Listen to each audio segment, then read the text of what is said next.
All right, let's do this all over again, y'all.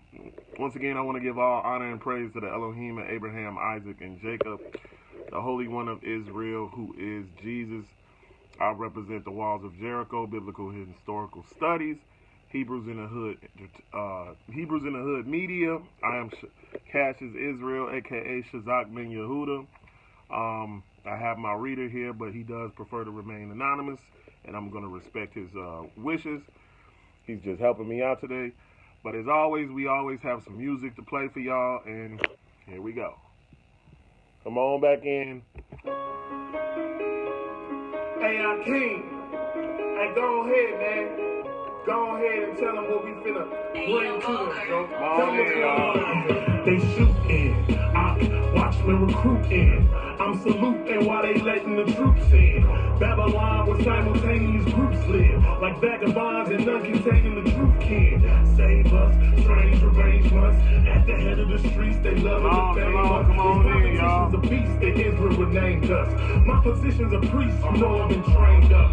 Wow, these lions finna be raised up. Opposition increases, my position's my thesis. Zion's been parted, not intending to keep her. You see these jakes in these foreign lands. Can't believe I can stand another sight, but yet it's more in hand. The dog can get another bite, so get the water, man. They do this out of spite, it's the slaughter, man. Calling for delivery, but where's the order, man? Still wander, you'll catch them in the woods. Paralyzed traffic, the curses all good, they shooting. Check out the news in the hood, they shooting. This for the bruised in the hood. They still wander, you'll catch them in the woods.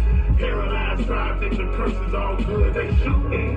Check out the news in the hood, they shooting. This for the bruised in the hood. Looking at the state of things, hoping for greater things, like ain't what it really seems. It's all the playing dreams, yeah, we on a losing team, but it's only momentary. He choose the Hebrews is necessary. It's all about the mission. Handle this light affliction. But the nation facing got us in a position where we can never prosper, never get in the honor. Face down, we run strong, that's how they want us. And we making it easy. We destroying the sales. If they kill us and we kill us, none of us slay them. The agenda is moving. Yeah, they know what they doing. With one accord, conspiring to leave Israel ruin. But any weapon form, man, it's coming with nada. You touch the apple of his eye, now you got your problem. He returned the vengeance, so the nations are finished. When the numbers of all flesh become the myth. And still wander, you'll catch them in the woods.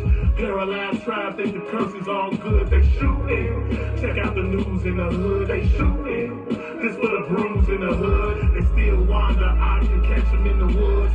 Paralyzed tribe, think the curse is all good, they shooting. Check out the news in the hood, they shooting. This for the bruised in the hood. All right. And here we go, family. Thank you for tuning in. And we're just going to get right to it, I introduced myself enough. So, once again, as I was explaining earlier, brothers and sisters, that the word we use this term too loosely, and that what I mean by that is the term pagan. We use it too loosely, right? So what we're gonna do something different, right? Because what we want to do is we want to pull out the idolatry in the paganism, right? So you're gonna, as we go on with this, you're going to see what I mean about this, right? Because we always talk about like every holiday or everything that has something to do with the other nations, pagan, because we want to associate it to other gods or the worship of other gods, and that's not necessarily the case, right? So what we're going to do is we're going to read some definitions. We're going to go through some history and show you the difference with examples with the winter solstice as far as Christmas and all of that is concerned, with the worship of Sol Invictus and birthdays. So what we're going to do is we're going to show how one is different from the other, even though both of them come from the other nations, right? So that's what we're going to do, right? So what we're going to do now is we're going to read the definition of pagan, the etymology. We're going to read the etymology, brothers and sisters, because sometimes you have to do that, right? You have to go back to the source of when the word was created to get the actual meaning, because words change meaning over time, and we want to be accurate with that, right?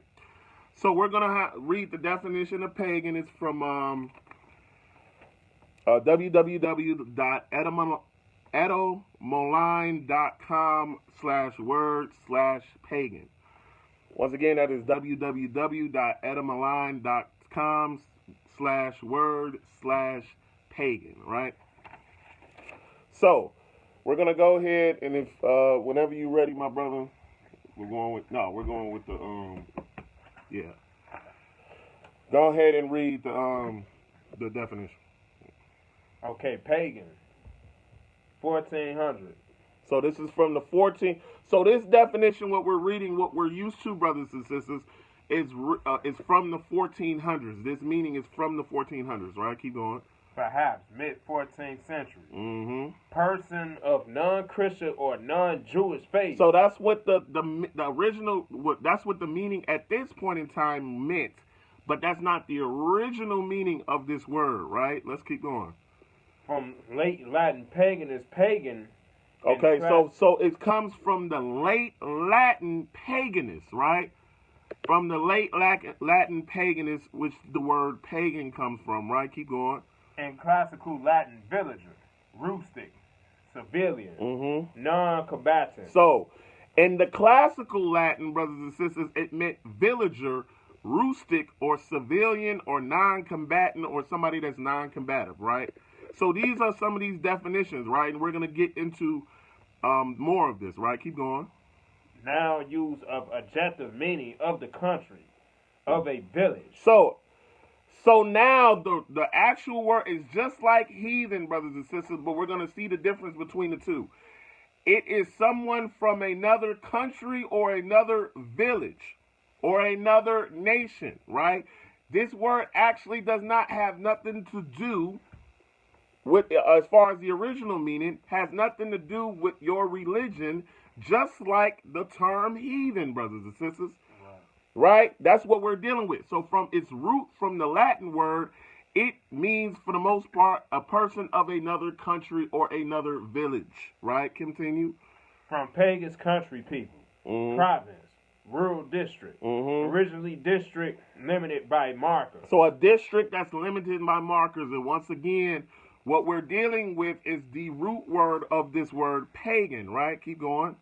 Thus related to pangering, to fix, fasting, from pi root, pag to fasting, as an adjective from early 15th century. As an adjective from early 15th century, right? So now let's get into why we have the perception of this word from our time frame, brothers and sisters, right? Keep going.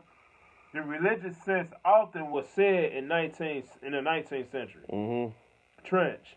To derive from conservative rural adherence to the old gods after the Christianization of Roman towns and cities. So it says that in the religious sense, brothers and sisters, right, often said in the 19th century, e.g. Trench, to derive from conservative rural adherence to the old gods after the Christianization of Roman towns and cities. And this was when Constantine officially made Rome a Christian nation, brothers and sisters, right?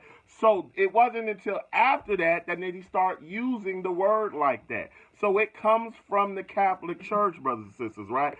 The term pagan comes from that. And what's funny about that is we're going to see something that they kept as far as a part of the Catholic Church that they merged with Jesus, right? But they didn't consider that pagan. So you know what? You see why you have to watch out for that word, because something can be an idolatrous practice, brothers and sisters, but it's not pagan from that point of view, right? It's not pagan. It's not of another country.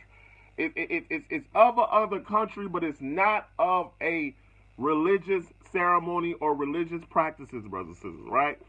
Something like Martin Luther King Day can be considered pagan because it comes from a country that is not your own, right? If you are Israelite, you know Israelite did not create Martin Luther King Day, but I can still refer to it as pagan because it doesn't come from my own country, brothers and sisters. It doesn't come from my village. It doesn't come from my people. But that doesn't mean it has idolatrous practices, right? So if you're not comfortable with something that comes from another nation, brothers and sisters, there's nothing wrong with that, right?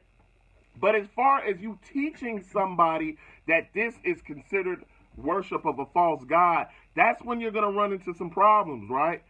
That is when, right? Continue, my brother. But the Latin word in this sense predates that period in church history. So the Latin word in this sense predates the period of that church history.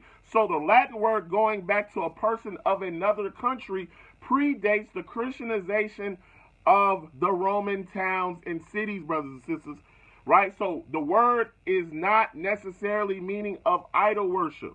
It can mean a person of another country, just like a heathen, a person of another nation, brothers and sisters, right? Continue, my brother. And it is more likely derived from the use of paganism in Roman military jargon for civilians. Incompetent soldiers. So it most than likely, they said it most than likely comes from the Roman military jargon, civilian incompetent soldier, or once again, a person that is of that country, brothers and sisters, right? Or to dealing with the military jargon. So these things come from different places, brothers and sisters, right? Let's continue. All right. And which Christians, Tertullian, Augustine, picked up with the military imagery of the early church, such as milites, soldier of Christ.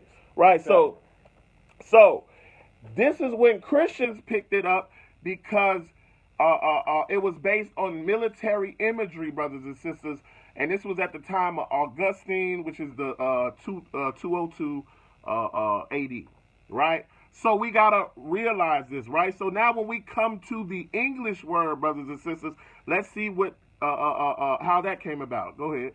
The English word was used later in a narrower sense of one not a Christian, Jew or Muslim. One that is not a Christian, Jew, or Muslim, right? But to Israelites, the Muslims are pagan, brothers and sisters. You see what I'm saying? Because they worship Allah. We don't do that, right? They actually have idolatrous practices. But guess what? With the sense of the word that's being used today, a pagan, a Muslim is not a pagan, brothers and sisters. Do you get what I'm saying? Do you get what I'm saying? A Muslim is not a pagan. A person that's practicing Judaism is not a pagan. And a person that's practicing Catholicism is not a pagan. But they are idol worshipers. So that's what you got to understand. The Jews, all of them, they don't worship the God of Israel. They got other gods that they dealing with, covering behind the God of Israel, some of them, right? So, when did this, oh no, continue, my brother, my bad. As person of heathenist character or habits by 1841. So this was by the 1841, this is when this word started being used as far as what we know it today, brothers and sisters, right? Continue. Applied to modern pantheists and nature worshippers from 1908. So it was applied to modern pantheists and nation worshippers from 1908, right? So now let's get into the fact that these words, heathen and pagan, pretty much mean the same thing, but let's see their distinctions, right? Let's keep going. Go ahead. Pagan and heathen are primarily the same in meaning, but pagan is sometimes distinctively applied to those nations that, although worshiping false gods, are more cultivated as the Greeks and Romans. So the ones that really got the title of pagan, brothers and sisters, was the Greeks and the Romans, right? And even though they did worship false gods, it applied to them because they were more civilized or cultivated, right? Now keep going. Now this is a trip. Let's see where this goes, right? Keep going. And the heathen to uncivilized idolaters as the tribes of Africa. So the tribes of Africa from the world, from where the word stemmed from, brothers and sisters, they were not pagans. You see what I'm saying? That's why you got to put that. They did not call them pagans. They called them heathens. But it means the same thing, right? They just happen to be idolaters, brothers and sisters, right? Right, like I said, when we get down to the example, when we see birthdays and when we see Christmas and the worship of Sol Invictus, when we go through with the scriptures, you're going to see that there is definitely a difference between the two, right? And they both come from other nations, right? Continue, my brother. A Mohammedan is not counted a pagan, much less a heathen. Right? So he's not, a Mohammedan is not considered a pagan, brothers and sisters. As I stated before, he's not considered a pagan. To us, he would be considered an idol worshiper, so we would use the term, but that doesn't necessarily mean that, right? So why I'm pointing this out is because we can say something is pagan, somebody will go and look into the information and realize that there's no God attached to it, then they're like, well, what's going on, right? That doesn't necessarily mean that person is wrong, but they got to prove now that it's idol worship behind it, brothers and sisters, right? That is what we're dealing with, right? Keep going. And Century Dictionary 1897. So that's the source, the Century Dictionary 1897 for the word pagan, right? And heathen together, right? Keep going. The English surname Pain, etc., appears by old records to be from Latin paganus, but whether in the sense villager, rustic, or heathen is disputed. It also was a common Christian name in the 13th century, and was no doubt given without any thought of its meaning. Dictionary of English Surnames. So the surname Pain came from the root word paganus. You see what I'm saying? Like, this word doesn't really have to do with religion so much, brothers and sisters. We got to remember that, right? So even when you use the word paganism, know what you're talking about. And this is what we're going to, right? Let us keep going. Now, what we're about to do, brothers and sisters, is we're about to get into the worship of Sol Invictus, right? Which we're dealing with the winter solstice and Christmas, right? Everybody thinks this is Jesus' birthday, but this is the birthday of Sol Invictus, or the unconquered sun, right? And it goes back to Tammuz and Nimrod, brothers and sisters, right? So we know these are gods that these things are actually attached to, right? So this article was written in December 25th of 2015, so you'll understand why it's saying what it's saying, right? Keep going. Go ahead, my brother. Today, 25th December. And that's why I said that, because today is not the 25th of December, but you get what I'm saying, right? Keep going. It's a day in the later Roman Empire when people celebrated the winter solstice and the birthday of the sun god, Sol Invictus. So this is the day when people celebrated the winter solstice and the birthday of the sun god, Sol Invictus, right? Notice we about to kill two birds in one stone, right? Because they're celebrating the birthday of this god. But they're celebrating the birthday of when he became a god, brothers and sisters, not the day when he was born, as we're going to see further, right? Then the winter solstice is also a part of this, right? Continue, my brother. The day was called Dies Natalis Invicti, Sol Invictus, the unconquered sun or unconquerable sun. So the day was called Dies Natalis Invicti, Sol Invictus, the unconquered sun or the unconquerable sun. So we know what we're dealing with, right? Keep going. Drove a racing chariot, quadrica. He drove a racing chariot, which they call quadrica, right? Keep going. Drawn by 4 horses. So a quadrica is a chariot that's drawn by 4 horses. So we know the context, right? Keep going. The Romans interpreted the sun as Sol racing his quadrica across the sky from sunrise to sunset. Sol was associated with Luna, the goddess of the moon. So you're going to see that the Most High, when we get into the scriptures, brothers and sisters, that the Most High specifically said these things, so we don't have no confusion if we partake in it and he punishes us, right? Keep going. Who drove a chariot, bigger, drawn by 2 horses. So a bigger is a chariot that's drawn by 2 horses that the goddess Luna, the moon goddess, was riding across the sky just like Sol Invictus. You got Luna like lunar, and you got Sol like solar. So you understand what this is about, brothers and sisters, right? Solar meaning sun, right? Lunar meaning moon. Keep going. Right. Chariot races for both quadrica and biga were presented in Roman circuses. Wow. The Circus Maximus in Rome included a temple of Sol. Oh, a temple now, right? So now we getting somewhere. So it said it included a temple of Sol, right? Keep going. Dedicated to Sol Invictus. So it was dedicated to Sol Invictus. So you got a house that you have built from this god, brothers and sisters, right? Keep going. And a temple of Luna. So you got a temple of Luna as well, brothers and sisters, right? Keep going.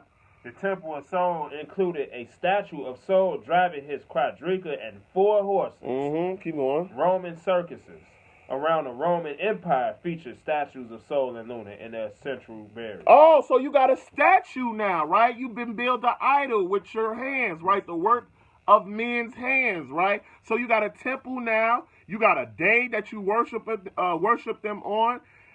You know that it's a false god. You know you worshiping it as a god, a temple. And now, brothers and sisters, there's a statue, right? So we know we're getting into religious worship here, right? Keep going.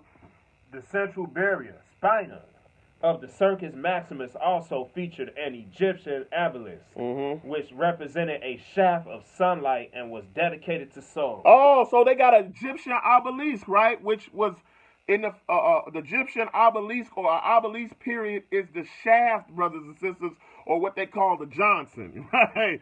The Johnson. So they worshiping Johnson on Sol Invictus Day, right? So you know doggone well we not supposed to be doing nothing like this.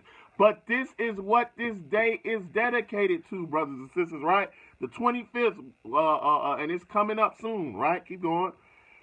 The festival of Sol Invictus on the 25th December in the later Roman Empire combined the festivals of both the old sun god, Sol Indicus, and the new official sun god, Dia Sol Invictus. So you got a festival now, right? So a statue, a festival, you got the day, and a temple, brothers and sisters, right? Keep going.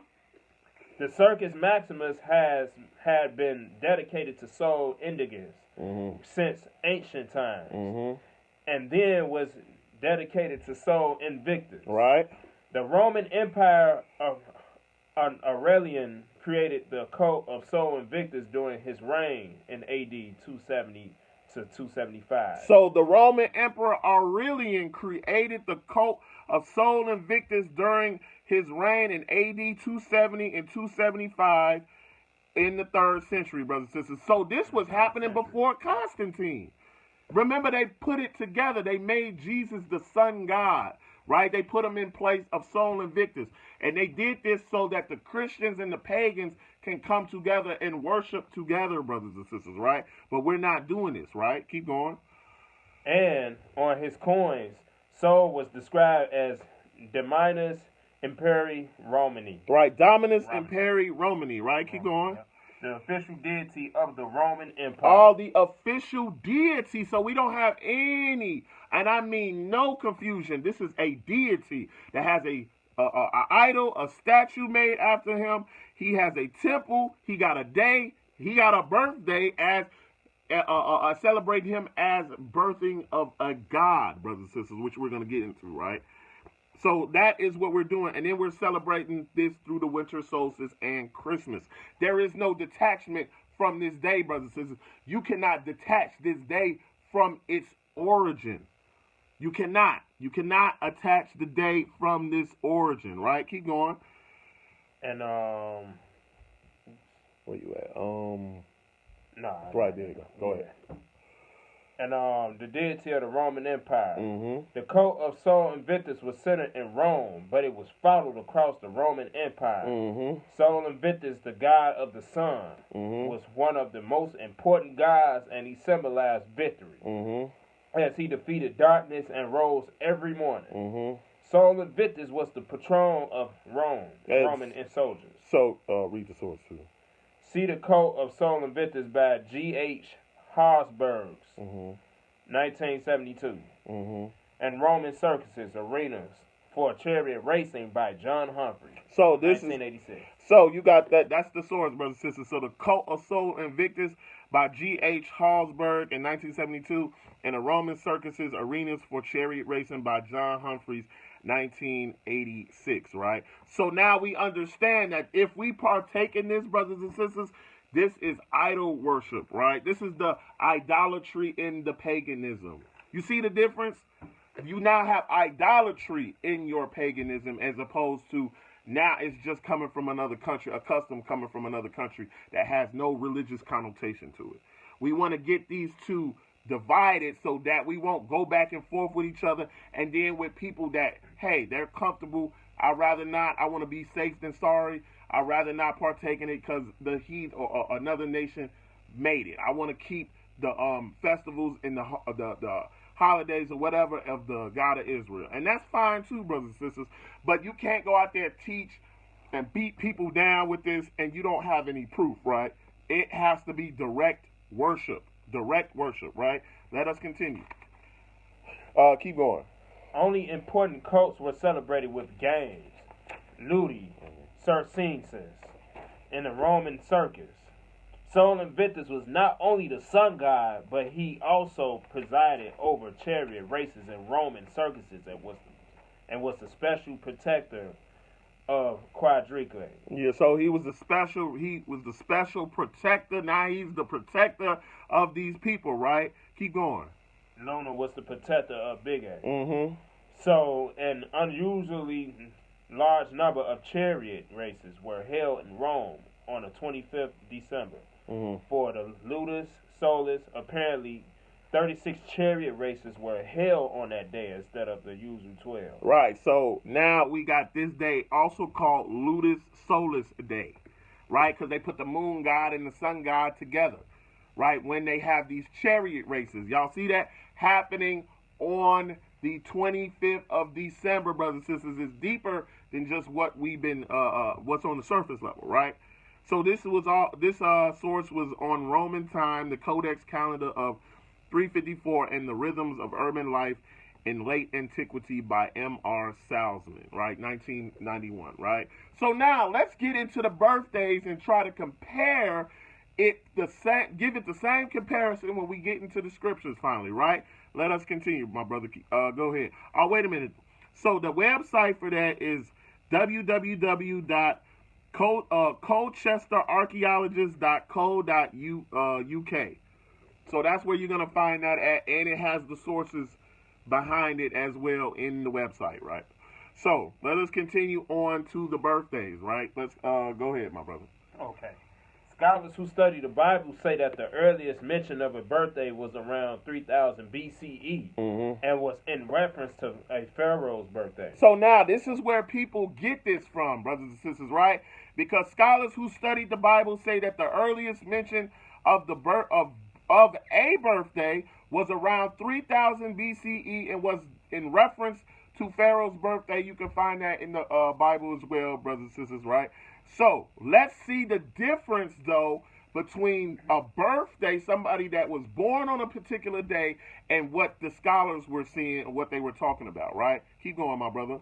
But further study implies that this was not their birth into the world, but their birth as a god. So further studies have implied, brothers and sisters, that this was not their birth into the world, but their birth as a god, and it's not even the same day. It's not the same day, brothers and sisters. The day you were born versus the day you became a god. This is two separate things, brothers and sisters, right? Keep going. When ancient pharaohs were crowned in ancient Egypt, they were considered to have transformed into gods. So when Egyptian pharaohs were crowned, this is their coronation day. When the Egyptian pharaohs were crowned in ancient Egypt, they were considered to have transformed into gods. So when you finally come to their coronation day, or the day they were birthed as a god, you are honoring their birth as a god, brothers and sisters, right? Not the day they were born. They're not the same thing, right?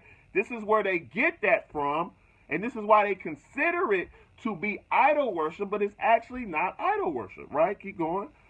When Egyptian pharaohs were crowned into ancient Egypt, they were considered to transform into gods.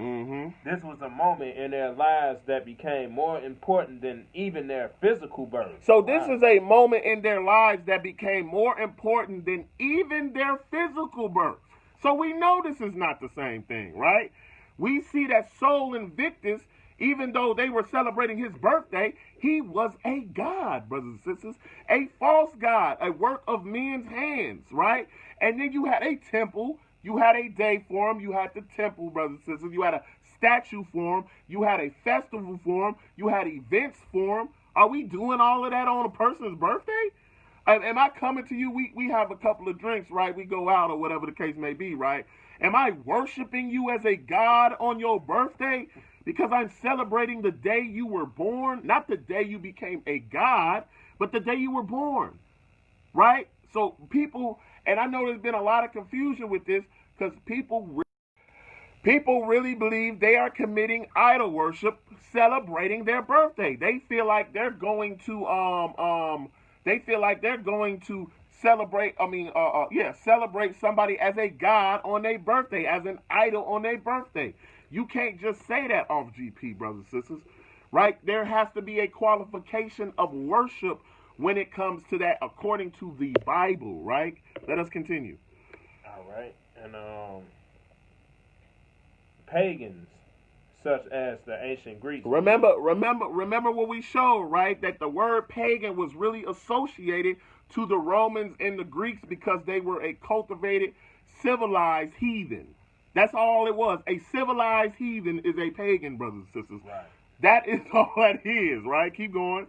Pagans, such as the ancient Greeks, believed that each person had a spirit that was present on the day of his or her birth. So now it doesn't matter if they view that day for themselves, brothers and sisters. The day wasn't created for idol worship.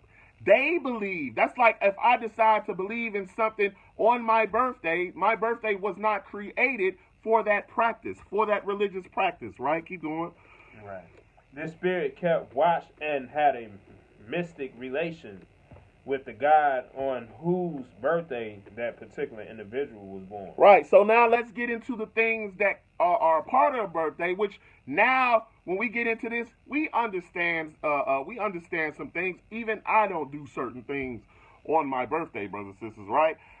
But we got to see what the worship, the direct worship to a God implies, right? Keep going. You can thank Greeks for all those birthday candles. Right, so that's what we're dealing with, right? Keep going. Gods and goddesses were a huge part of Greek culture. Mm-hmm. Greeks offered many tributes and sacrifices to appease these gods. Mm-hmm. The lunar goddess, Artemis, was no different. Right, so the lunar goddess Artemis, brothers and sisters, right? As we go into the Bible, you'll see Artemis and other deities also were called the Queen of Heaven when we get into it, right? Let us continue. As a tribute to her, the Greeks would offer up moon-shaped cakes adorned with light candles to recreate the glowing radiance of the moon and Artemis. Or perceived beauty. Perceived beauty.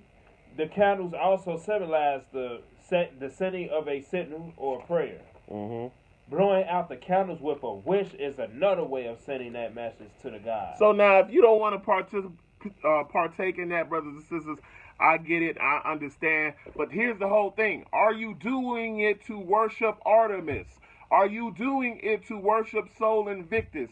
Are you doing it for that reason, brothers and sisters? Because if that's the case, stop buying cakes, period. Right? If you're going to associate everything the pagans use for their idolatry, brothers and sisters, then you got to stop doing a lot of stuff then, if that's the case. Right? But like I said, I get that, and I'm even not doing that for other reasons, brothers and sisters, but I'm not doing that, and I'm not finna make a wish to nobody. If I'm going to pray to the God of Israel. I don't need candles and all of that. That's irrelevant, right? No, I ain't about to do all that. But once again, brothers and sisters, what we're getting into is the direct worship. They put these candles and these cakes together for their religious practices. If you separate the religious practices, how do you have something that's an idolatrous practice? That is what we're getting into. It has to have a religious connotation in order for it to be idolatry. Things like Christmas, things like Easter, things like Thanksgiving, they do not separate from the God that's being worshipped, brothers and sisters.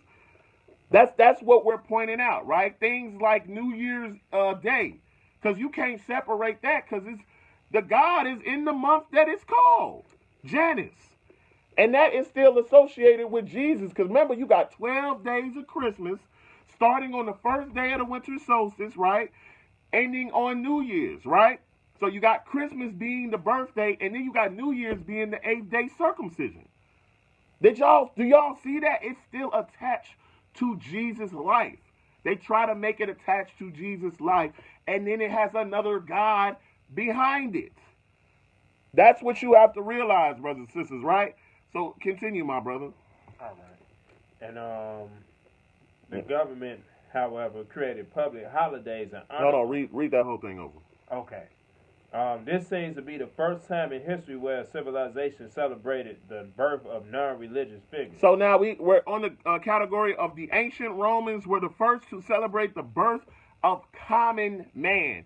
So now what we get into, brothers and sisters, is we see that where it's coming from, but does it have a religious connotation behind it? No, because it just said this seems to be the first time in history where the civilization celebrated the birth of non-religious figures. Non-religious figures, right? Keep going. Regular Roman citizens would celebrate the birthdays of their friends and family members. Mm-hmm. The government, however, created public holidays in honor of more famous citizens. Say right. So the government made a holiday or whatever the case may be, like for Martin Luther King Day, just like I said, right? It's the same thing, right? If I'm celebrating Martin Luther King Day for his birthday, I'm not celebrating him as a god, brothers and sisters. I'm not praying to him. I'm not building a temple for him. I'm not having a statue in his name and all that. Come on, brothers and sisters. We got to be for real. People be reaching. They really be reaching, right? Keep going. Any Roman turning 50 years old will receive a special cake baked with wheat flour, olive oil, grated cheese, and honey. Mm-hmm. But an important thing to note is that only men would experience this birthday celebration. Mm-hmm. Female birthdays were not celebrated until about the 12th century. So the females didn't even have these birthdays till the 12th century, brothers and sisters, because it was originally for men when it came to the Romans. This was a secular day for each individual, not a religious holiday for the whole entire nation. So that's what we got to realize. There is a difference. If it's secular, brothers and sisters, no God attached to it, then leave it alone. If you don't want to participate in it, then it's fine. If somebody does, hey, that's their problem, right? That's between them and God. But I don't see God punishing them if it's no idolatry behind it. You see what I'm saying? Now let's get into why the Christians happen to see this as a day that is evil, right? Keep going, my brother. Birthdays were first considered to be a pagan ritual in Christian culture. So that's what we're getting to. When did birthdays become a pagan ritual according to Christian culture, right? Keep going. In Christianity, it is believed that all people are born with original sin. Mm-hmm. That, in combination with early birthdays being tied to pagan gods, led Christians to consider birthdays to be celebrations of evil. Right, because those days that they're talking about back then were the coronation days, or the day that person transformed into a god. That was his birth as a god, not his birth as a person in the world. So because that was happening, that's what they associated it with, brothers and sisters. That's why they considered it. But watch this. This is only happening the first few hundred years of the Christian church, because they wasn't thinking about it, right? Keep going. This lasted for the first few hundred years of the existence of the Christian church. Keep going. It wasn't until the 4th century that Christians abandoned that way of thinking and began celebrating the birth of Jesus. Oh, so they threw it away because they wanted to celebrate the birth of Jesus. Now this is their God. You see the difference, brothers and sisters? It's going back to a God now, right? And this particular Jesus is a false Jesus, that other Jesus, brothers and sisters, right? Keep going, my brother. Also known as Christmas. Also known as Christmas. So you got the worship of Sol Invictus, Christmas, the winter solstice, obviously idolatrous practices, right? Keep going. Right.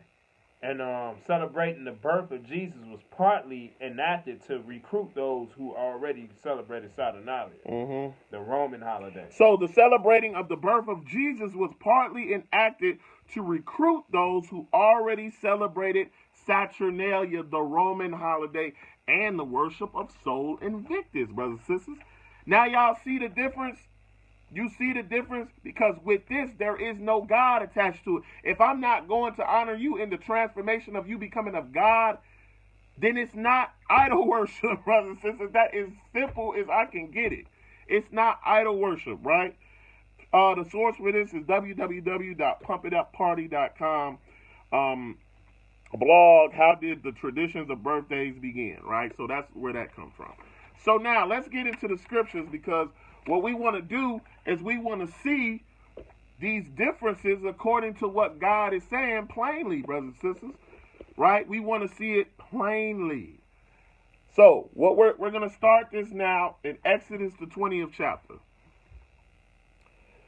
Exodus, the 20th chapter. Exodus, the 20th chapter, and we are going to start at verse 1.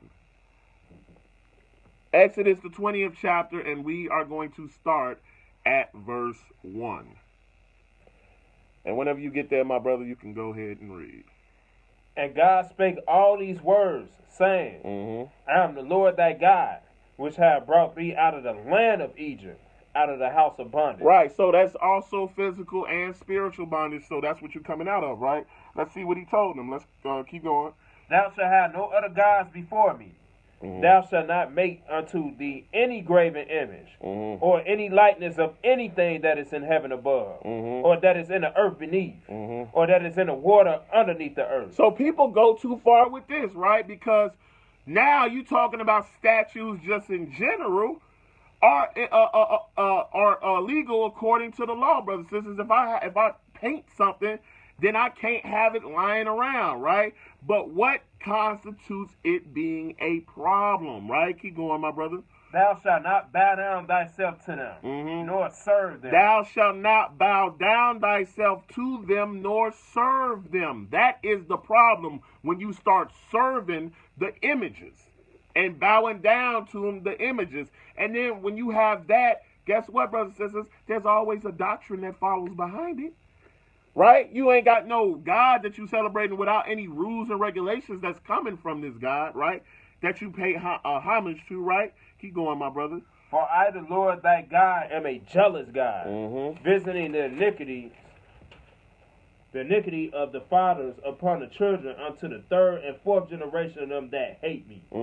Keep going, verse 6. And showing mercy unto thousands of them that love me and keep my commandments. So we know this is like you showing mercy to thousands of them to keep your commandment, and you visiting the iniquity of the fathers upon the children unto the third and fourth generation of them that hate him, brothers and sisters, right? So the first thing he said is, do not have any other gods before me, right? That's obvious. So now, let's go see these things that would constitute us worshiping another God, brothers and sisters. Let's go to Isaiah, the 46th chapter. Isaiah, the 46th chapter.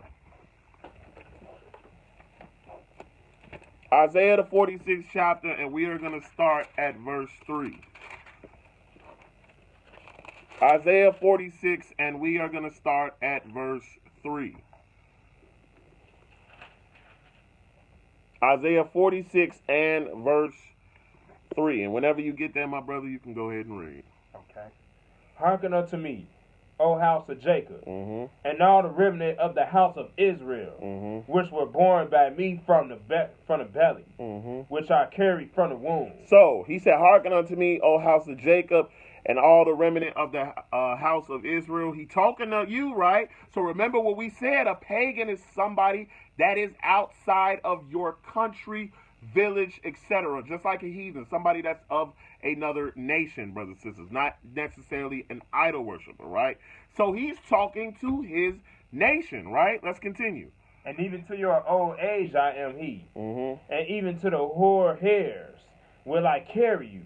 I have made, and I will bear, even I will carry, and will deliver you. So he's illustrating what he said.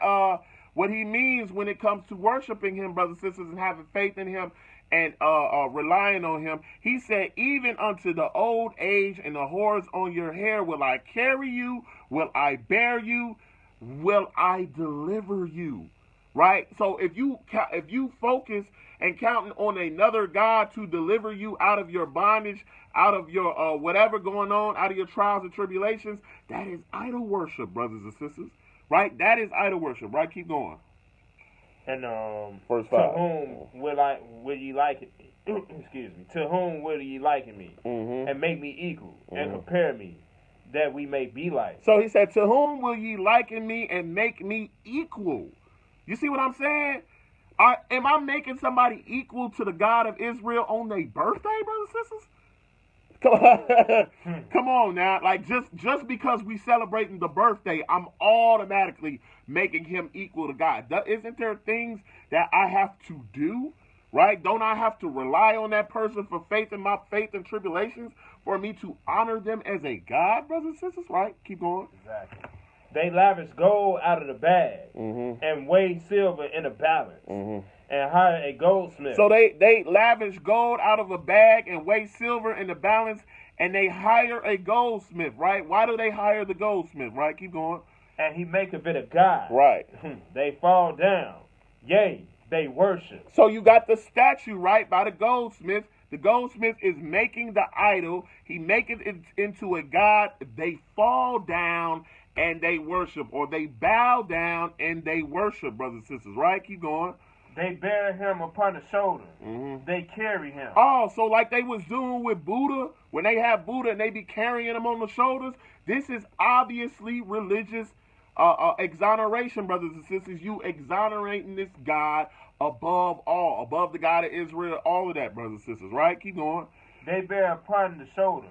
They carry him and sat him in his place. And he standeth. From his place shall he not remove. So this person can't be removed, right? We're dealing with real people when it comes to their birthday, right? You don't do this type of thing for a person's birthday, the day they was born.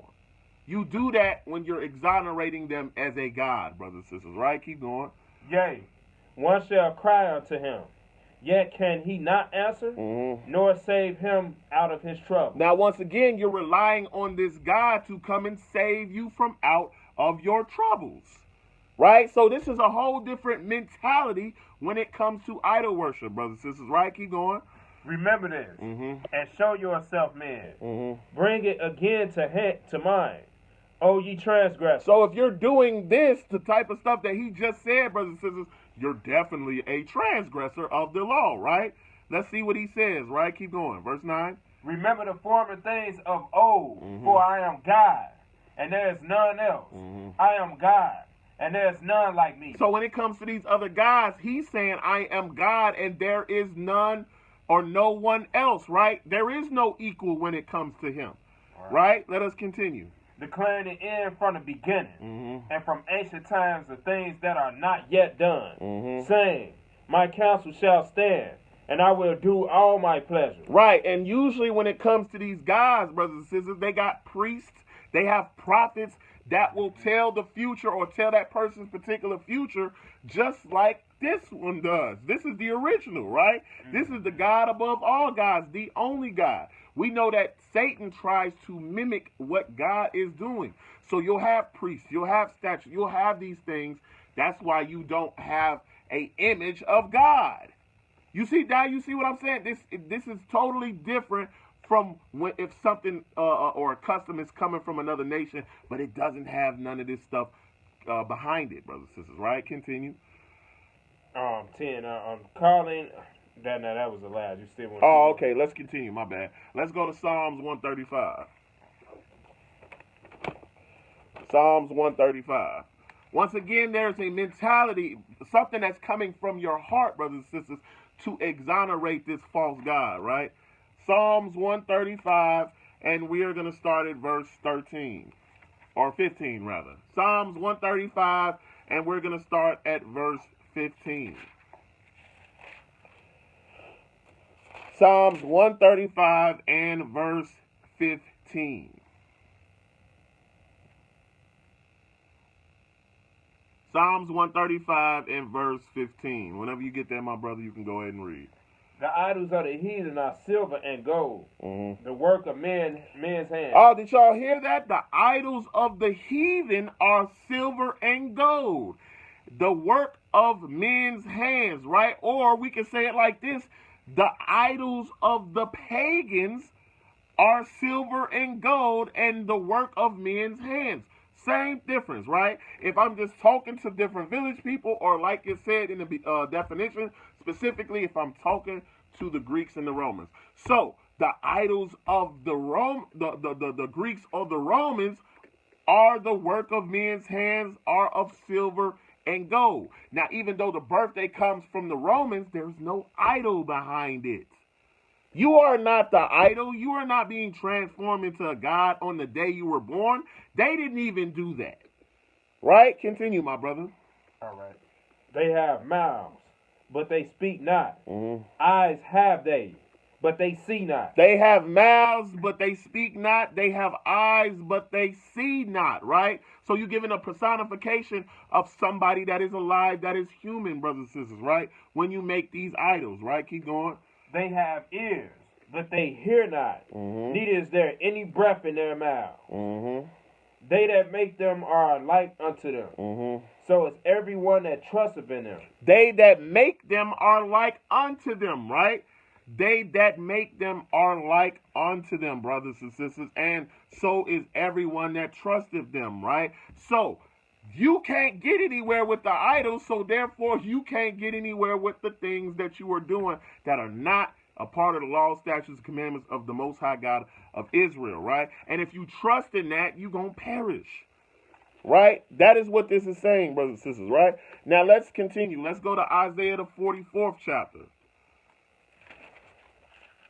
Isaiah the 44th chapter. Oh, I'm going the wrong way. Isaiah the 44th chapter, and we're going to start at verse 17. Matter of fact, hold on. Isaiah 44, I may want to start up higher. We're going to start at verse 9, I'm sorry. Isaiah 44, and we're going to start at verse 9. Isaiah 44, and we are going to start at verse 9. And whenever you get there, my brother, you can go ahead and read. I'm here. They that make a graven image are all of them vanity. They that make a graven image are all of them vanity, right? Keep going. And their delectable things shall not profit. And they are their own witnesses. So they are their own witnesses because they know what they're doing, brothers and sisters. They know that they're worshiping an idol for their religious practice, right? Keep going. They see not, nor know, that they may be ashamed. Right, they see not, nor do they know, so that they can be ashamed, remorseful, right? And we got to remember that when it comes to people who are in these, that are still in the world, that are ignorant, brothers and sisters. You can't just keep beating them down like that, brothers and sisters. We have to be charitable. We have to be, we have to have humility and all these things to get them out of that. As I make an analogy all the time, I say you can't expect every heroin addict to go cold turkey. They have to be weaned off of that substance. This is a substance that you're dealing with, idolatry. The coldest, hardest substance to get off of, brothers and sisters, especially when you weren't taught the right way, right? Keep going. All right. Who have formed a god or molten a graven image that is profitable for nothing. So you got to form this God. It got to start in your mind, right? So if I'm not coming to a place like the birthdays to honor this person as a God, right? I'm not forming them as a God, brothers and sisters. So you just can't slap idol worship on top of it, right? Continue, my brother. Behold, all his fellows shall be ashamed, and the workmen, they are of men. Let them all be gathered together. Let them stand up, yet they shall fear, and they shall be ashamed together. Keep going.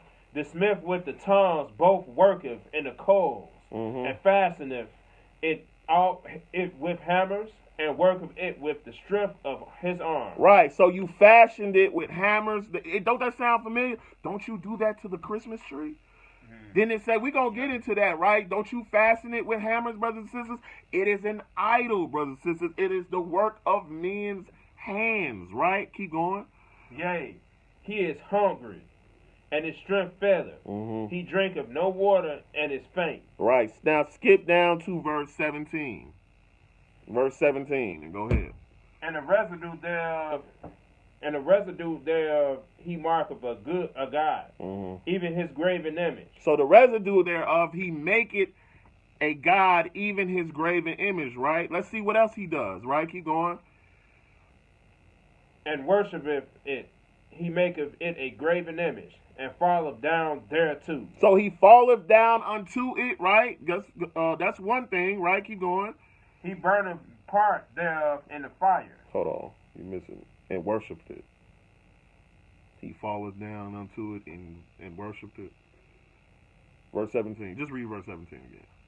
And the residue thereof he maketh a god, even his graven image. He falleth down unto it. So he falleth down unto it. He worshipped it, right? So he bowed down and worshipped, right? Keep going. And prayeth unto it. And he prayeth unto it, right? So while he's bowing down, worshiping, and praying unto this idol, what does he expect the idol to do for him, right? Keep going. And said, deliver me, for thou art my God. So he's expecting this idol to deliver him out of any tribulation he's got going on, right? This is the mindset of an idol worshiper. Even if you don't know what you're doing is idol worship, but it has to be directly to that God, brothers and sisters, right? Keep going. Verse 18. Right. And they have not known nor understood, for he hath shut their eyes, that they cannot see, and their hearts that they cannot understand. Right, so he's gonna, and this is, what's crazy is, this is when you don't like to retain the knowledge of God, right? He gonna shut your eyes and give you over to a reprobate mind, right? It can be either situation, right? Keep going. And none considereth in his heart, neither is there knowledge nor understanding to say, I have burned part of it in the fire. Yea, also I have baked bread upon the coals thereof. Oh, so you're now baking bread to the idol, right? Now we're going to get into the sacrifice, the food that's been sacrificed unto idols, right? Keep going. I have roasted flesh and eaten it. I have roasted flesh and eaten it, right? To the honor of this God, right? Keep going.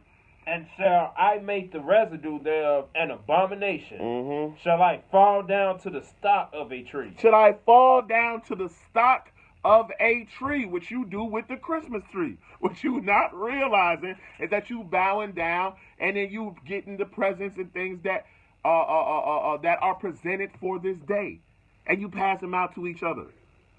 Right? So these things, you're sharing the offering, just like if we are having a feast and we bring the offering of food and things, we're sharing the offering with each other. Just like you're sharing the gifts with each other. And it's under this tree that you're bowing down to, right? So he said that, and shall I make the residue thereof an abomination, shall I fall down to the stock of a tree, right? And we happen to be dealing with the stock of a tree when it comes to Christmas, right? Let us continue. Let's go to Jeremiah, the 10th chapter. Jeremiah, the 10th chapter. Now this is going to put Jeremiah, the 10th chapter in context, brothers and sisters, because people be using this for anything, right? It has to be an idolatrous or religious custom, right? That's what we're dealing with, right? Jeremiah, the 10th chapter, and we're going to start at verse 1. Jeremiah, the 10th chapter, and we're going to start at verse 1. Jeremiah 10 and verse 1. And whenever you get there, my brother, go ahead and read. Hear ye the word which the Lord speaketh unto you, O house of Israel. Thus saith the Lord, learn not the way of the heathen, and be not dismayed at the signs of heaven, for the heathen are dismayed at them. Why? Because they use the signs of heaven for their religious practices, brothers and sisters, right? The religious practices, the religious customs that go back to the commandment of thou shalt not worship any gods before me, right? Keep going. For the customs of the people are vain. For one cutteth a tree out of the forest, the work of the hands of the workman. So this is dealing with the winter solstice, Christmas, Saturnalia, what we're dealing with today, brothers and sisters.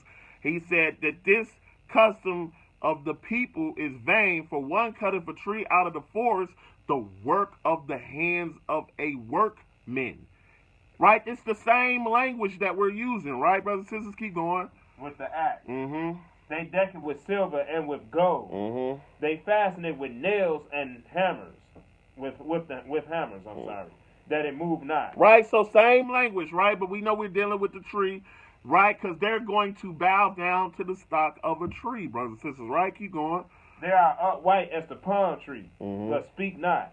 They must needs be born, because they cannot go. Mm-hmm. Be not afraid of them, for they cannot do evil, Mm-hmm. neither also it in them do good. Right, because they're the work of men's hands, so they can't do evil, and neither is it in them to do good, right? Because they're made up. They're from the imagination of our evil hearts, brothers and sisters, right? Keep going, verse 6.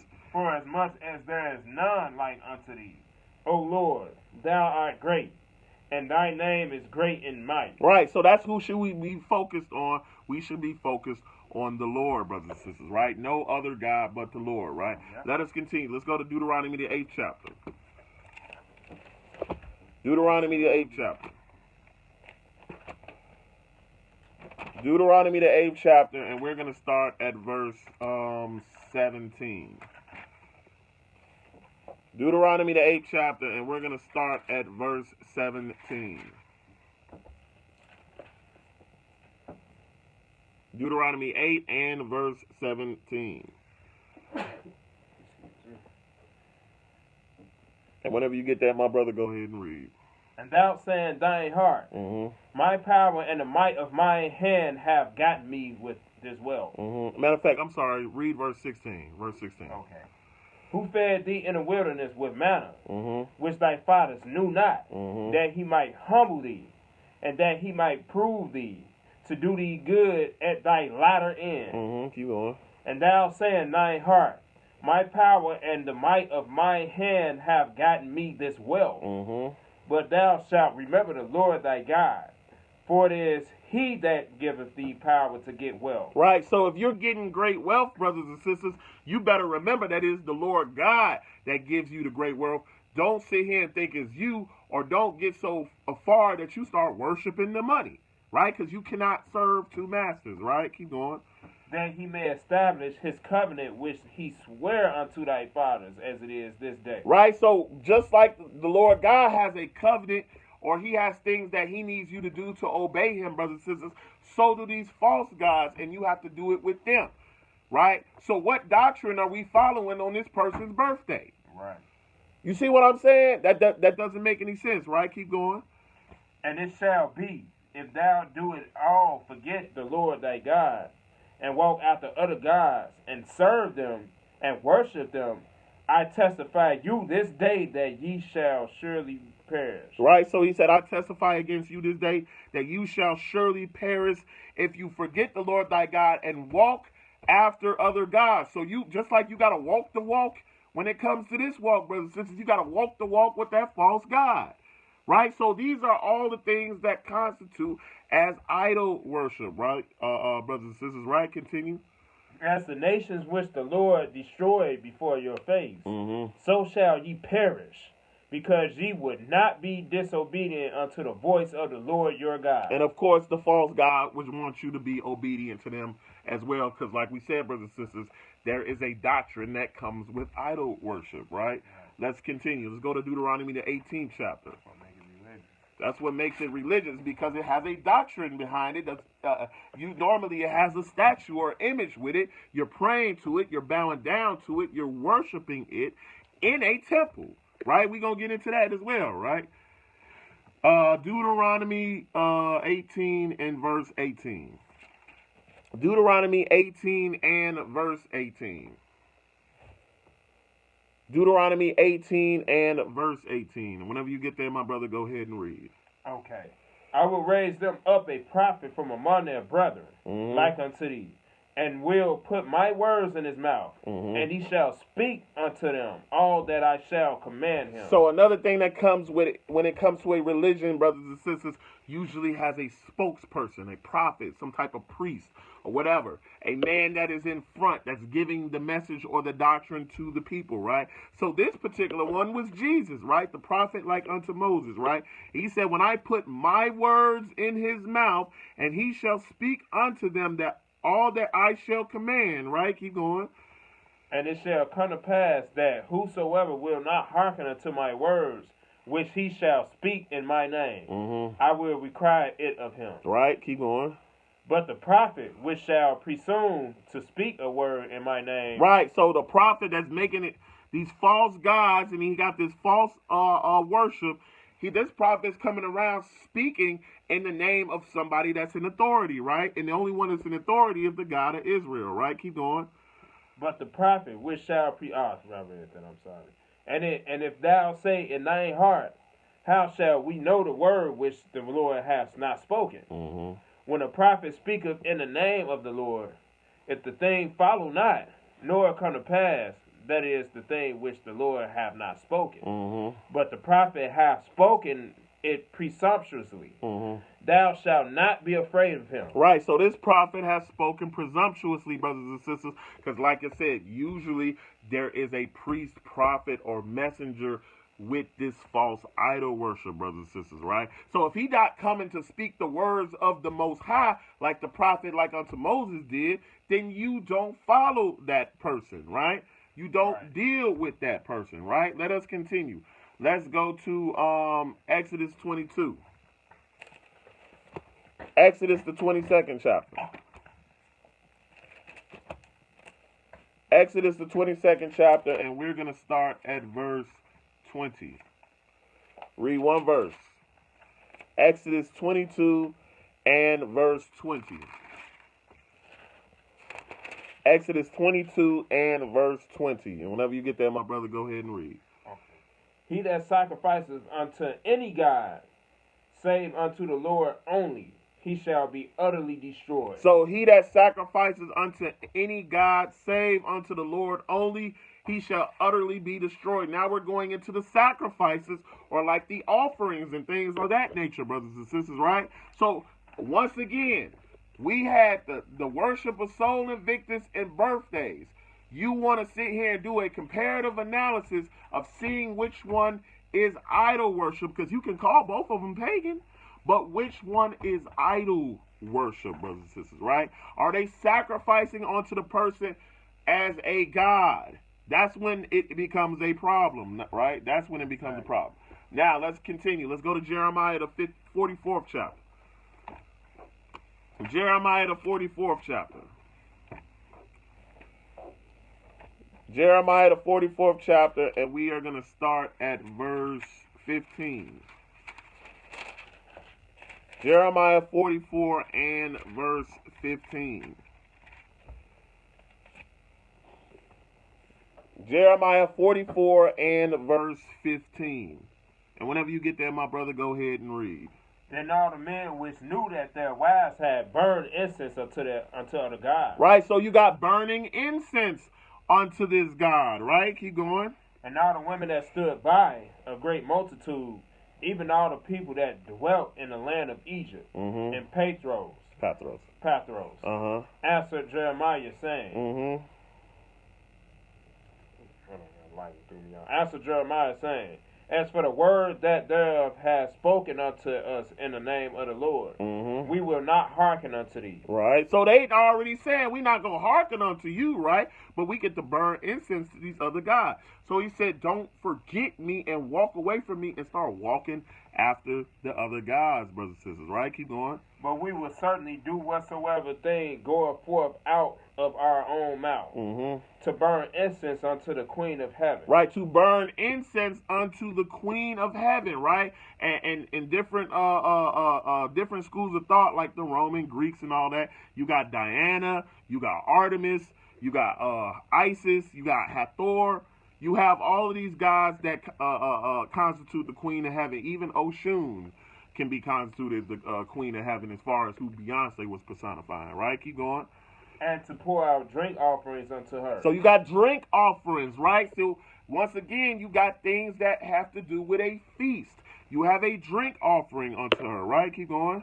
As we have done, we and our fathers, our kings, and our princes, in the cities of Judah, and in the streets of Jerusalem. For then had we plenty of victuals, and were well, and saw no evil. Right, skip down.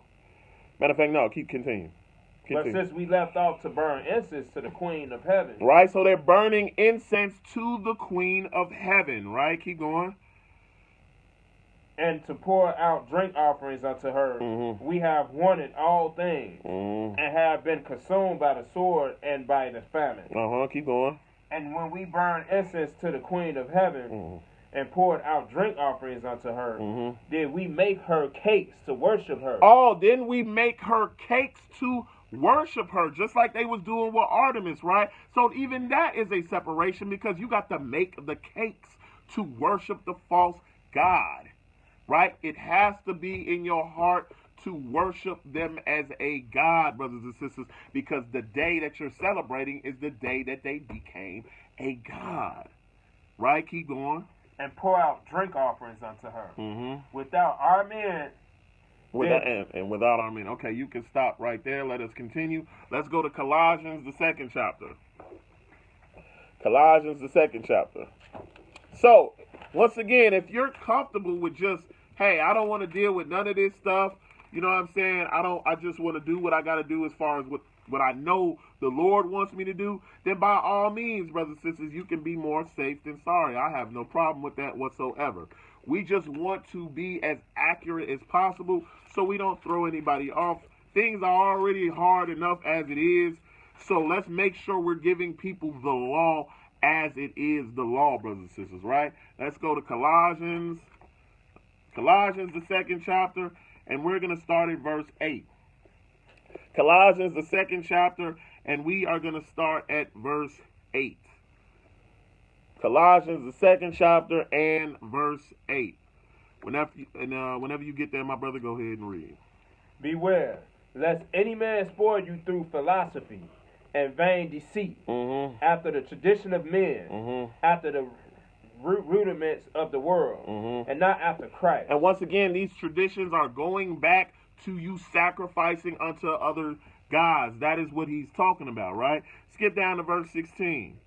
Verse 16, and go ahead. Let no man therefore judge you in meat, or in drink, or in respect of an holy day, or of the new moon, or of the Sabbath days, keep going, which are a shadow of things to come, but the body is of Christ. So a part of the body of Christ, you have meat and drink offerings unto these holy days, these new moons, and these Sabbath days, brothers and sisters, right? So this, we know we're dealing with the God of Israel. We know we're dealing with him if we're doing this, right? We know specifically.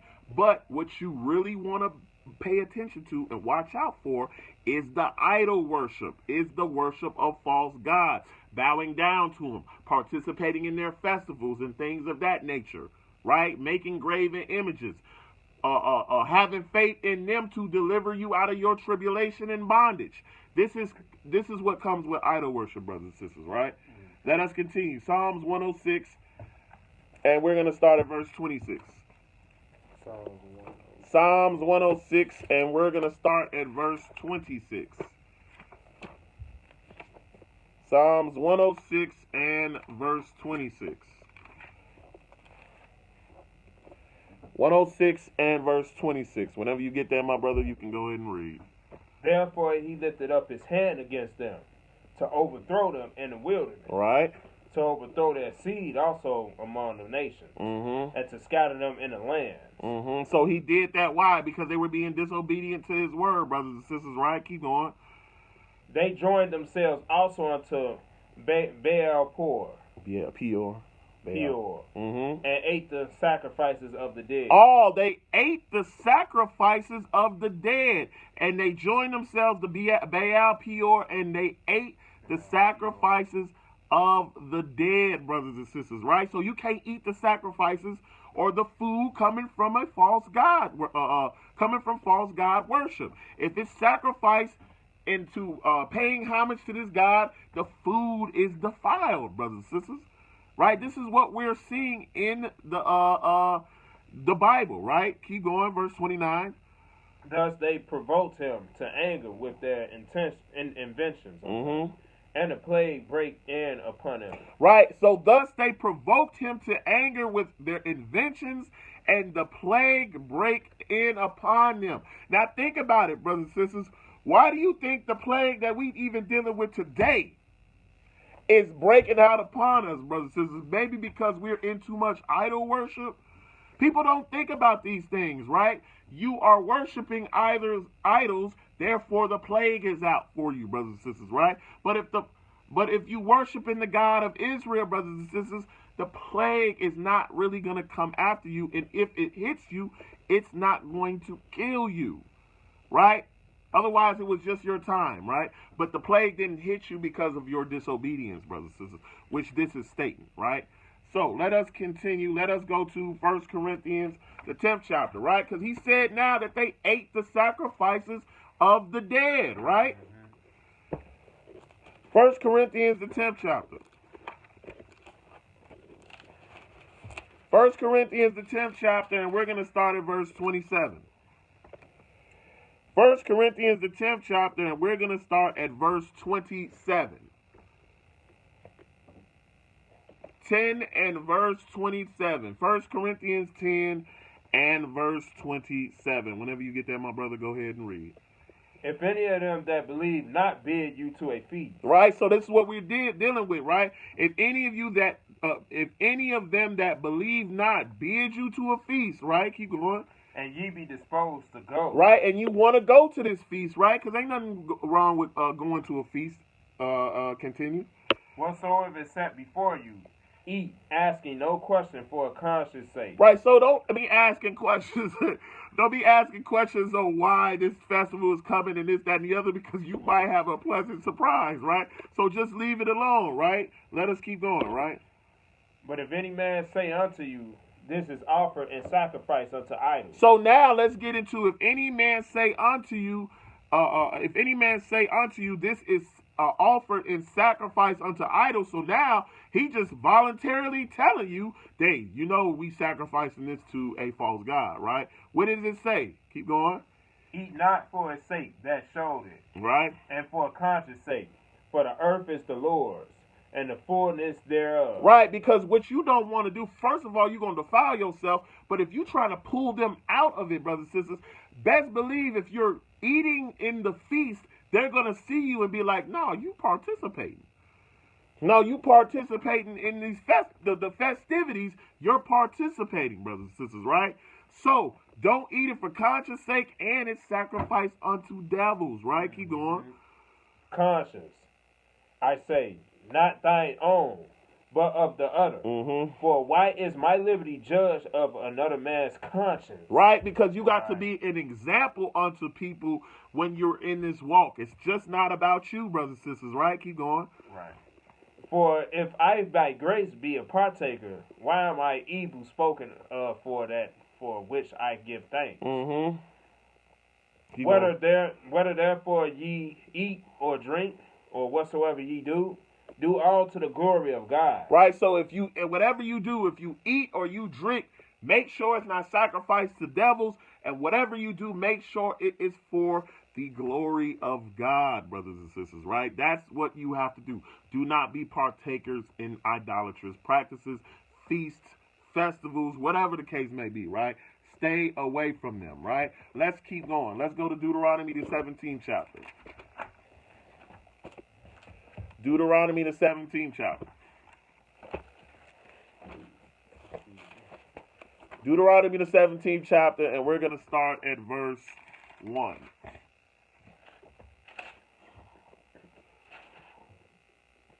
Deuteronomy, the 17th chapter. I'm sorry, we're going to start at verse 2.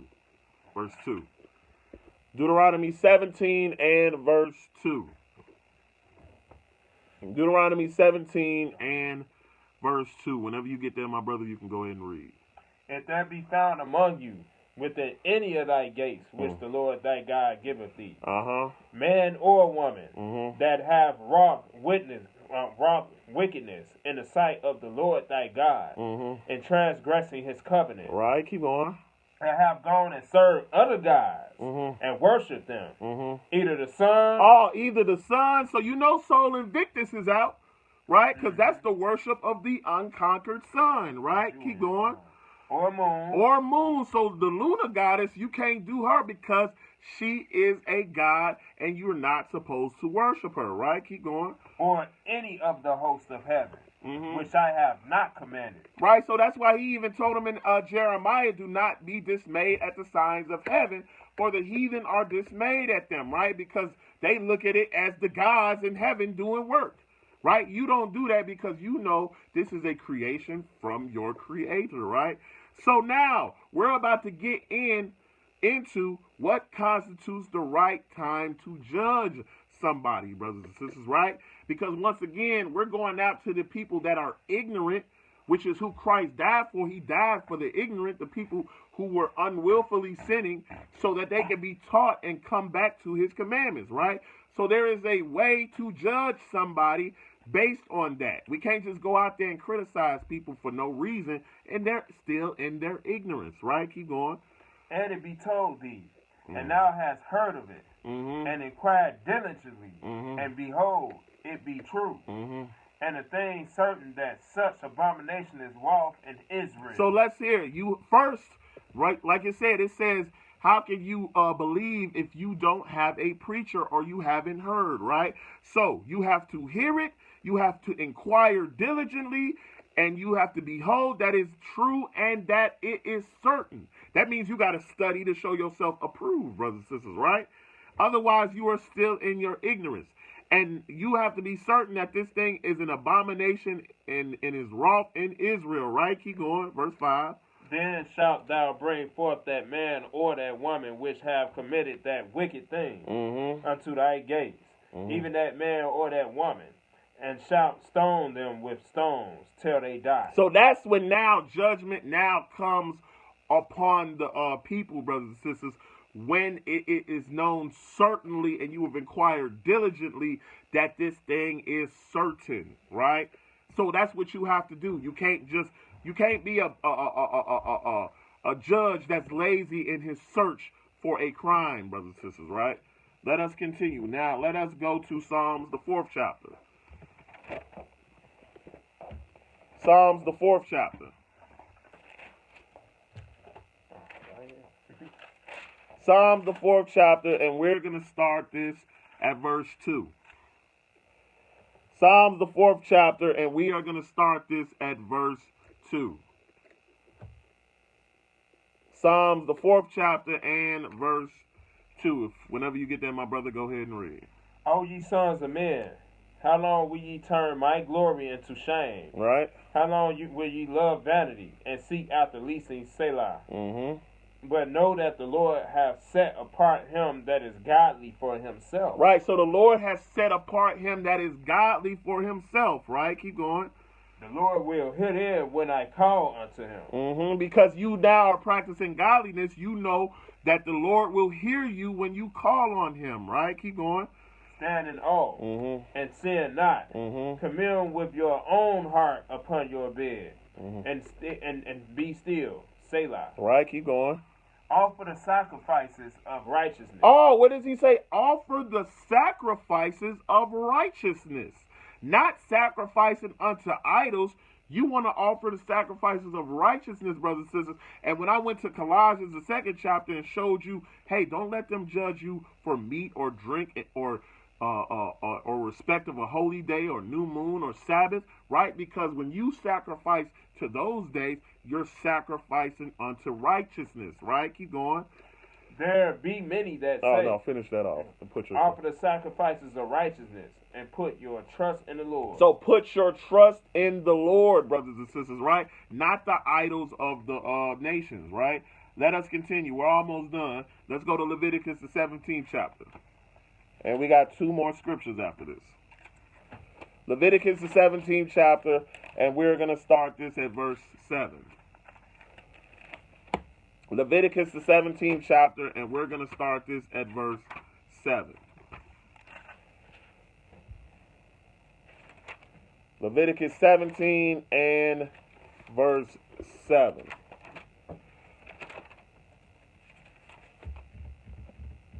And whenever you get there, my brother, you can go ahead and read. And they shall no more offer their sacrifices unto devils. Right? So this is not going to happen anymore, right? You're going to sacrifice unto righteousness. You're no longer going to sacrifice or give the offering of unto devils, right? Keep going. After whom they have gone a whoring. This shall be a statute forever unto them throughout their generations. All right, keep going. And thou shalt say unto them, whatsoever man there be of the house of Israel, or of the strangers which sojourn among you. Right, so even if you come from another nation, right, even if you were a pagan or a heathen, if you come in and you start doing what the Lord commands you to do, brothers and sisters, then it will be counted unto you for righteousness. It will be the sacrifice of righteousness, right? Keep going. That offereth a burnt offering or sacrifice. So if you offer a burnt offering or sacrifice unto other gods, whether it's food, whether it's gifts, whatever it may be, brothers and sisters, right? Keep going. And bring of it not unto the door of the tabernacle or the congregation, to offer it unto the Lord. Even that man shall be cut off from amongst his people. So even that man shall be cut off from amongst his people. Y'all seeing that, right? So if you eating the sacrifices, even the sacrifices unto the idols, brothers and sisters, he said you're going to be cut off from amongst your people. So we better really sit down and research these things that we are participating in. Now, like I said, if you know that it's not dealing with idol worship and you continue and you want to keep going, that's your business. If you want to be safe and sorry, that is your business. But to teach that it is idol worship without a false god behind it is an error, brothers and sisters. And that's what we're going to solidify today, right? Let us continue. Now let's go to Deuteronomy, the 32nd chapter. We got one more place after this. Deuteronomy, the 32nd chapter, and we're going to start at verse 35. Deuteronomy 32 and verse 35. Deuteronomy 32 and verse 35. Whenever you get there, my brother, you can go ahead and read. To me belongeth, you said 35, yeah. Yep. To me belongeth vengeance and recompense. Their foot shall slide in due time. For the day of their calamity is at hand, and the things that shall come upon them make haste. So all you thinking that you running from the Most High God of Israel, your time is coming. You better get right. This goes for me as well. I better get right. I better make sure I stay on the right path. You understand what I'm saying? Verse 36. For the Lord shall judge his people. And repent himself for his servants when he seeth that their power is gone, and there is none shut up or left. Now let's see what he gonna say to people that's out there worshiping these false gods and idols, putting their faith into these false gods. Right? Keep going. And he shall say, where are their gods, their rock in whom they trusted? Oh, where are their gods, the rock in whom they have trusted? Right? Keep going. Which did eat the fat of their sacrifices. Oh, so which did eat the fat of their sacrifices. And this is in the law, brothers and sisters. Right? So you cannot eat the sacrifices unto idols. Once again, right? Keep going. And drank the wine of their drink offering. And you can't drink the sacrifice unto idols either, right? Keep going. Let them rise up and help you and be your protection. Keep going. See now that I, even I, am he, and there is no God with me. Right, so he said, I, even I am he, and there is no God with me. So everything that happens, who is doing it, brothers and sisters? Keep going. I kill, and I make alive. I wound, and I heal. Neither is there any that can deliver out of my hand. And that's what we got to remember. He said, I kill, I make alive, I wound, and I heal. Neither is there any that can deliver out of my hand. Going back to you having faith that the false gods can deliver you. Well, if God got you there, nobody can deliver you, brothers and sisters. You better get on the ball with this God, right? Let's go to the last place. Let's go to Ezekiel, the 37th chapter. Ezekiel, the 37th chapter. Ezekiel 37, and we are going to start at verse 18. Ezekiel 37, and we are going to start at verse 18. Ezekiel 37 and verse 18. Now, this is, brothers and sisters, this is how we are going to get out of the situation we're out of. Because remember, brothers and sisters, that we got to stop worshiping these idols and doing this false god worship to get all these diseases out of us. Off of us, these plagues that are on us, and to get out of bondage. Just like he said in Exodus 20, he said, I am the Lord God, thy God that brought you out of the house of bondage, right? So that is who we are looking to get us out of bondage, right? Continue, my brother. Whenever you get there, you can go ahead and read. 37 and 18. Uh-huh. All right. And when the children of thy people shall speak unto thee, saying, wilt thou not show us what thou meanest by these? Say unto them, thus saith the Lord God, behold, I will take the stick of Joseph, which is in the hand of Ephraim, and the tribes of Israel his fellows, and will put them with him, even with the stick of Judah, and make them one stick, and they shall be one in my hand. So in order to bring us back together, brothers and sisters, and to not have us separated from each other and our God, what do we have to do to be one nation again? Right? Keep going. And the sticks whereon thou writest shall be in thine hand before their eyes. And say unto them, thus saith the Lord God, behold, I will take the children of Israel from among the heathen, whither they be gone, and will gather them on every side and bring them into their own land. Right. So how can these other gods, right? Or am I going to this person who has this birthday party? Am I relying on them to bring me back to my original land? See, these are the things y'all got to worry about, because these are things that you got to think about, because these are the things that the mindset of these idol worshipers do with their gods, brothers and sisters, right? Keep going. And I will make them one nation in the land upon the mountains of Israel. And one king shall be king to them all. And they shall be no more two nations, neither shall they be divided into two kingdoms anymore at all. Right? So when we start doing this, brothers and sisters, this is when this is going to happen, right? Verse 23. Neither shall they defile themselves any more with their idols, nor with their detestable things, nor with any of their transgressions. Right? See, no, neither shall they defile themselves any more with their idols, right? So when we get back to the land, brothers and sisters, we're not going to be participating in idol worship. So you think you're going to get back to the land by doing idol worship? Right, real idol worship, which we saw through this lesson. Right, keep going.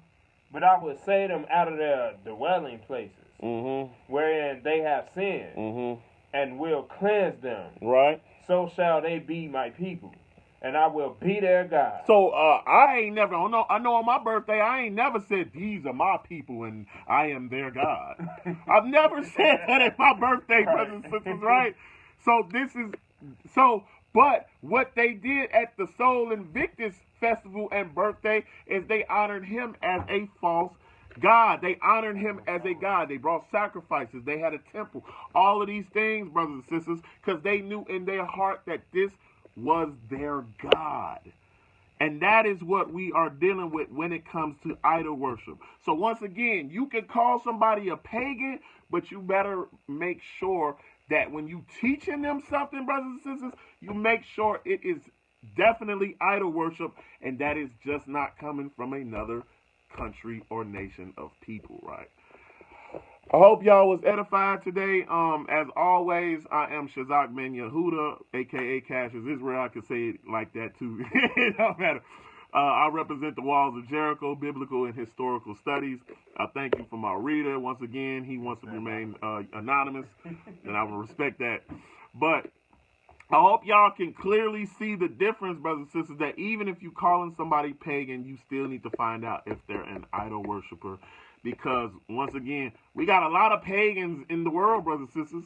We got a lot of people that are from other countries in the world, brothers and sisters, right? And a lot of us are not Greeks and Romans either. So, like, we got to really use the term if you're gonna use it, know how you're using it and use it correctly, right?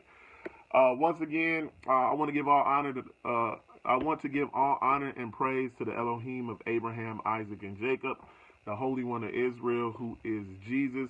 And I thank you for your time, and shalom.